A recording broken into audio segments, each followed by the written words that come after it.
Hai Sobat Light of Perseverance, hari ini saya kembali mengajak teman-teman sekalian belajar dari contoh perjuangan salah seorang tokoh besar yang menolak menyerah meski dirundung bertubi-tubi tantangan. Mari langsung saja kita simak kisah Mark Zuckerberg, pendiri Facebook dan pemilik platform Instagram dan juga WhatsApp yang hari-hari ini sobat-sobat sekalian gunakan. Di balik layar kaca dan bilik-bilik digital tempat dunia saling menyapa, ada seorang lelaki yang memulai segalanya dengan sepotong ide dan keyakinan yang nyaris mustahil, bahwa dunia bisa menjadi lebih terhubung jika manusia berbagi bukan hanya ruang tapi juga cerita. Mark Elliot Zuckerberg lahir pada 14 Mei 1984 di White Plains, New York. Lahir dari pasangan dokter gigi dan psikiater, hidupnya tidak pernah berkekurangan tapi juga tidak berada di puncak kemewahan. Yang membuatnya berbeda ialah rasa ingin tahu yang tak terbendung. Di usia 12 tahun, saat anak-anak lain sibuk bermain, Mark Zuckerberg menciptakan Zucknet, sebuah jaringan komunikasi sederhana yang digunakan oleh keluarganya. Sebuah langkah kecil, tapi itu adalah awal dari sebuah revolusi komunikasi global. Ketika Mark masuk Harvard University, ia bukanlah satu-satunya jenius di kampus itu, tapi ia tahu satu hal yang tak banyak orang sadari, bahwa masa depan adalah milik mereka yang berani memulai bukan hanya memikirkan. Di sanalah ia menciptakan FaceMask, aplikasi kontroversial yang menampilkan wajah-wajah mahasiswa untuk dibandingkan. Hanya berlangsung beberapa hari, tapi dari sinilah percikan ide Facebook menyala. Namun langkah awalnya tak berjalan mulus. Ia dituduh mencuri ide oleh rekan sekelasnya segembar. Gugatan hukum diajukan, dunia akademik mengecam dan reputasinya dipertaruhkan. Tapi Mark, dengan mata yang tetap menatap jauh ke depan, memilih diam dan menyelesaikannya secara hukum. Ia tahu jalan panjang belum dimulai. Tahun 2004, di sebuah kamar asrama kecil, Mark menciptakan The Facebook, hanya untuk kalangan kampus pada awalnya, tapi seperti air yang mencari celah, Facebook menyebar lebih cepat dari yang bisa dia duga. Di titik inilah Mark mengambil salah satu keputusan terberat dalam hidupnya, meninggalkan Harvard, sebuah nama besar yang bisa menjadi jaminan masa depan. Tapi ia memilih jalan tak pasti. Ia percaya jika visimu cukup besar, maka gelar bukanlah segalanya, dan benar saja keputusan itu mengubah dunia. Tahun 2006 ketika Facebook mulai melejit, datanglah tawaran menggiurkan dari Microsoft dan Yahoo untuk membeli platform itu dengan harga miliaran dolar. Sebagian orang menyarankan agar ia menjual dan hidup nyaman selamanya. Tapi Mark menolak, karena baginya Facebook bukan sekedar aplikasi, ini adalah misi, sebuah panggilan jiwa. Ia ingin membangun sesuatu yang hidup, bukan hanya kaya. Di balik kejeniusannya ada Priscilla Chen, gadis biasa yang ia temui saat antri di toilet kampus. Dari pertemuan sederhana itu terjalin hubungan yang kuat. Di tengah sorotan media, tekanan bisnis, dan jam kerja yang gila, Mark dan Priscilla tetap setia menjaga satu sama lain.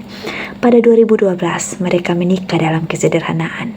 Dan setelah kelahiran anak pertama mereka, Max, Mark menulis surat yang menyentuh hati dunia, bahwa ia akan menyumbangkan 99% saham Facebook demi masa depan generasi berikutnya. Sebuah janji dari seorang ayah dan manusia, bukan hanya pendiri perusahaan.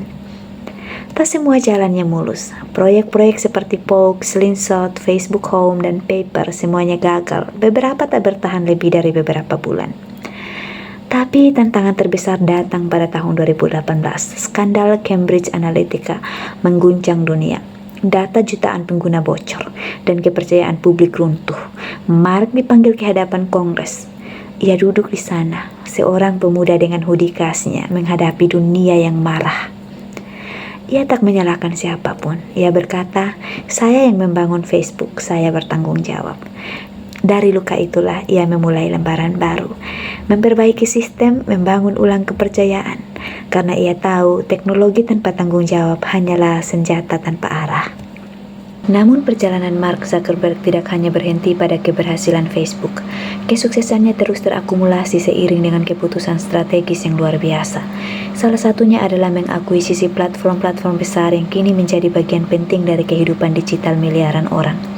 Pada tahun 2012, Mark membuat gebrakan besar dengan membeli Instagram, sebuah aplikasi berbagi foto yang saat itu sedang naik daun. Banyak yang meragukan keputusan ini, namun Mark melihat potensi jangka panjang. Hanya 2 tahun berselang, ia kembali membuat langkah berani dengan mengakuisisi WhatsApp, aplikasi pesan instan yang digunakan lintas negara dan budaya. Dengan 2 akuisisi ini, Mark bukan hanya memperluas imperium bisnisnya, tapi juga menguasai jalur utama komunikasi dan interaksi visual generasi digital. Facebook, sekarang Meta, menjelma menjadi kekuatan besar yang mencakup hampir semua aspek kehidupan sosial modern, dari berbagi cerita, berkomunikasi, hingga membangun komunitas global. Ini bukan hanya tentang uang atau popularitas. Ini tentang visi yang tajam, intuisi bisnis yang kuat, dan keberanian mengambil risiko besar, bahkan ketika dunia meragukannya. Semua pencapaian ini adalah bagian dari akumulasi kesuksesan yang dibangun dengan kerja keras, kegigihan, dan semangat pantang menyerah. Bersama istrinya, Mark mendirikan Chan Zuckerberg Initiative. Visi mereka jelas, menghapus penyakit, memperluas akses pendidikan, dan membangun keadilan sosial di seluruh dunia. Ia tak ingin sekedar dikenal sebagai orang kaya. Ia ingin dikenang sebagai seorang yang memberi. Zuckerberg juga menandatangani The Giving Pledge, janji dari para miliarder untuk menyumbangkan sebagian besar kekayaan mereka selama hidup. Ia bukan hanya membangun imperium, ia berupaya menebus tanggung jawab moral dari kekuatan yang ia miliki. Mark Zuckerberg bukan manusia sempurna. Ia pernah salah langkah, pernah dikritik, bahkan dicemooh. Tapi dari kegagalannya, ia memilih belajar. Dari tekanannya, ia memilih bertumbuh. Dan di tengah semua itu, ia tetap manusia. Seorang suami, seorang ayah, seorang pemimpi yang percaya bahwa dunia bisa lebih dekat jika kita berani mencoba. Ia pernah berkata, "The biggest risk is not taking any risk." Dari setiap risiko yang ia ambil, dunia ini, entah suka atau tidak, telah berubah selamanya.